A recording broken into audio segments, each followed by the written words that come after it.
Bismillahirrahmanirrahim. Assalamualaikum warahmatullahi wabarakatuh. Salam sejahtera untuk kita semua. Berjumpa lagi Bapak Ibu dengan saya Lusti Damayanti, calon guru penggerak angkatan 9 dari SMP Negeri 3 Kota Cirebon. Kali ini saya akan memaparkan tugas 1.1.A.8 tentang koneksi antar materi, kesimpulan, dan refleksi modul 1.1. Bapak dan Ibu, Ki Hajar Dewantara menggambarkan secara detail dan utuh tentang pendidikan. Ki Hajar Dewantara mengartikan pendidikan sebagai berikut. 1.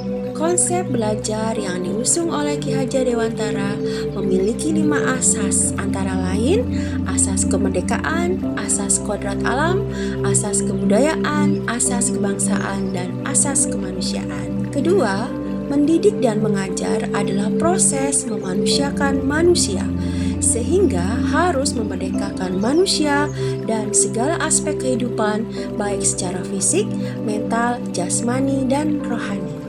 3. Konsep merdeka mengajar yaitu ing ngarso sung tulodo, atau maka orang tua atau guru sebagai suri toladan anak dan siswa, ing madyo mangun karso, yang di tengah memberikan semangat ataupun ide-ide yang mendukung, Tutpuri Handayani yang di belakang memberikan motivasi.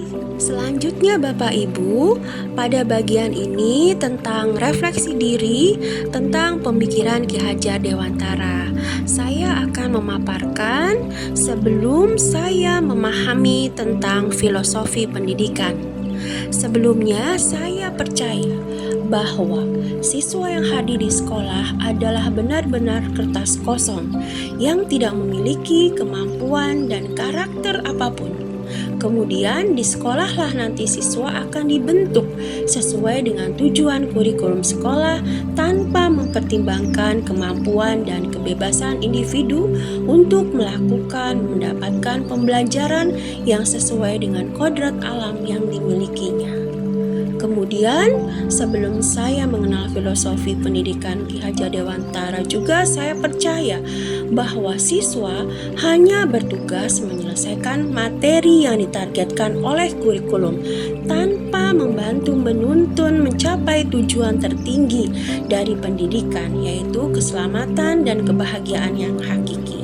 Kemudian saya juga percaya bahwa prestasi hanya diukur dari nilai atau ranking, sehingga membatasi siswa untuk bisa mengeksplorasi diri di setiap potensi yang dimiliki. Kemudian saya juga percaya bahwa karakter siswa tidak akan bisa berubah karena latar belakang keluarga sangat berpengaruh besar daripada lingkungan sekolahnya. Kemudian saya juga percaya bahwa guru harus dominan menguasai kelas. Bapak dan Ibu, setelah saya menjalani proses belajar tahap demi tahap dilakukan, mulai dari diri untuk memahami materi, eksplorasi konsep melalui diskusi, ruang kolaborasi dalam bertukar pikiran tentang pendidikan, demonstrasi kontekstual pemahaman yang diperoleh, dikuatkan dengan elaborasi pemahaman bersama instruktur, hingga berlatih mengeksplorasi kekurangan diri dan upaya perbaikannya. Sekarang saya memahami bahwa pendidikan adalah hak asasi setiap orang. Menurut Ki Hajar Dewantara, pendidikan adalah hak asasi yang harus diberikan kepada setiap orang, tidak peduli apapun latar belakang atau status sosialnya. Kemudian, pendidikan merupakan jalan keluar dari kemiskinan dan ketidakadilan. Ki Hajar Dewantara percaya bahwa pendidikan merupakan cara terbaik untuk mengatasi masalah-masalah seperti kemiskinan dan ketidakadilan.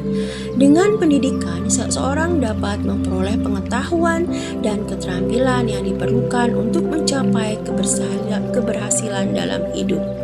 Selanjutnya, pendidikan harus membebaskan individu. Menurut Ki Hajar Dewantara, pendidikan harus memberikan kebebasan kepada individu untuk belajar sesuai dengan minat dan kebutuhan mereka, sehingga mereka dapat mengembangkan kemampuan dan keterampilan yang diperlukan untuk menjadi pribadi yang mandiri. Lalu, pendidikan harus menghargai perbedaan. Ki Hajar Dewantara percaya bahwa pendidikan harus menghargai perbedaan. Perbedaan-perbedaan di antara individu, termasuk perbedaan budaya, agama, dan latar belakang sosial. Dengan demikian, pendidikan harus memberikan kesempatan yang sama bagi semua orang untuk belajar dan tumbuh. Pendidikan juga harus membantu individu menemukan tujuan dan makna dalam hidup. Ki Hajar Dewantara percaya bahwa pendidikan harus membantu individu untuk menemukan tujuan dan makna dalam hidup mereka, sehingga mereka dapat menjadi pribadi yang bermakna dan bermanfaat bagi masyarakat. Demikian Bapak dan Ibu, setelah saya memahami filosofi pendidikan Ki Hajar Dewantara. Baik, selanjutnya Bapak dan Ibu, saya mulai merubah pemikiran dan perilaku saya terkait pendidikan dan pengajaran. Beberapa hal atau langkah yang dapat saya lakukan dan saya terapkan di kelas agar mencerminkan pemikiran Ki Hajar Dewantara dengan baik. Contohnya dengan sebagai berikut. Yang pertama, melakukan asesmen diagnostik non-kognitif dan pemetaan bakat minat potensi murid. Hal ini penting dilakukan Bapak Ibu karena potensi dan kebutuhan murid belajar yang beraneka ragam. Hasil asesmennya dapat saya gunakan sebagai acuan untuk menentukan strategi pembelajaran yang akan dilakukan. Tentunya strategi pembelajaran yang berpihak pada murid. Yang kedua, menggali ide kreatif dan inovatif dari berbagai sumber. Saya akan berusaha aktif mencari pengetahuan dan pengalaman belajar untuk meningkatkan kualitas diri saya sebagai pendidik, sehingga proses pembelajaran yang akan saya hadirkan di kelas tidak monoton Bapak dan Ibu, melainkan sesuai dengan kodrat alam dan kodrat zaman siswa tentunya. Yang ketiga, saya akan mendesain dan menjalankan pembelajaran yang berpihak pada murid. Pembelajaran yang berpihak pada murid, salah satu cara yang akan saya lakukan yaitu dengan memberikan kebebasan murid dalam menentukan gaya belajarnya, membangun sendiri pengetahuannya, dan secara aktif terlibat dalam kegiatan pembelajaran, sehingga murid memahami makna merdeka belajar seutuhnya. Saya akan berusaha menghambakan diri pada siswa, artinya melayani setiap kebutuhan belajar siswa dengan suci hati dan ikhlas, agar mereka dapat mencapai keselamatan dan kebahagiaan yang setinggi-tingginya, baik sebagai manusia maupun sebagai anggota masyarakat. Yang keempat, saya akan melakukan evaluasi dan refleksi sebagai upaya perbaikan kualitas pendidikan dan pengajaran. Hal ini penting bagi saya ya Bapak Ibu untuk mengetahui kekuatan dan kelemahan dari pembelajaran yang saya lakukan. Kegiatan refleksi harus saya lakukan untuk setiap metode pembelajaran yang diberikan. Apakah sudah sesuai dengan kebutuhan murid atau tidak? Yang kelima, saya akan melakukan kegiatan-kegiatan pembiasaan positif. Misalnya, kegiatan pembiasaan yang dikhususkan untuk pembenahan religius dan karakter dengan kegiatan sholat duha, sholat zuhur berjamaah, tahfiz Al-Quran, literasi Al-Quran, dan tentunya ada kegiatan S5. Selain itu, dengan mengaktifkan kegiatan ekskul agar bakat dan minat siswa dapat diketahui. Berikutnya, menumbuhkan karakter baik melalui kegiatan pembelajaran intrakurikuler atau kegiatan P5-nya dengan pelajar profil Pancasila. Selanjutnya adalah kegiatan One Day One Student untuk menggali akar permasalahan siswa yang berasal dari diri dan lingkungan rumahnya. Selain poin-poin yang telah disebutkan di atas, saya juga akan melaksanakan pembiasaan positif guna menciptakan budi pekerti yang baik.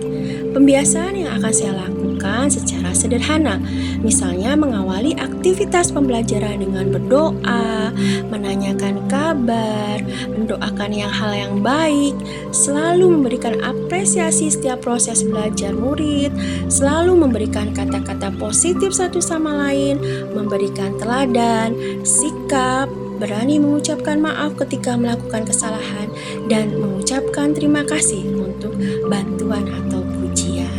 Ibu, refleksi diri saya tentang pemikiran Ki Hajar Dewantara diharapkan dapat mendukung terwujudnya visi sekolah saya, yaitu di SMP Negeri 3 Kota Cirebon. Visinya adalah ikhlas, integritas, kompetensi, harmonis, leader, amanah, dan sehat. Melalui implementasi pemahaman pemikiran Ki Hajar Dewantara akan dapat menciptakan budaya pembelajaran yang positif sebagai karakter diri yang sesuai dengan kodrat alam dan kodrat zaman, menggali kreativitas dan inovasi guru dan murid dalam berproses baik bersama, sehingga memunculkan jiwa kompetitif yang berani, unggul, mengembangkan segala potensi dirinya. Alhamdulillahirabbil alamin. Demikian Bapak dan Ibu pemaparan yang dapat saya sampaikan. Terima kasih banyak atas belajar bersama melalui tayangan ini. Sebelumnya saya akan memberikan pantun terlebih dahulu sebelum menutup pemaparan ini. Kota Cirebon julukannya Kota Wali, Sunan Gunung Jati salah satunya. Setelah mempelajari modul 1.1 ini, semakin bersemangat ya menuntun siswa-siswinya. Terima kasih. Wassalamualaikum warahmatullahi wabarakatuh.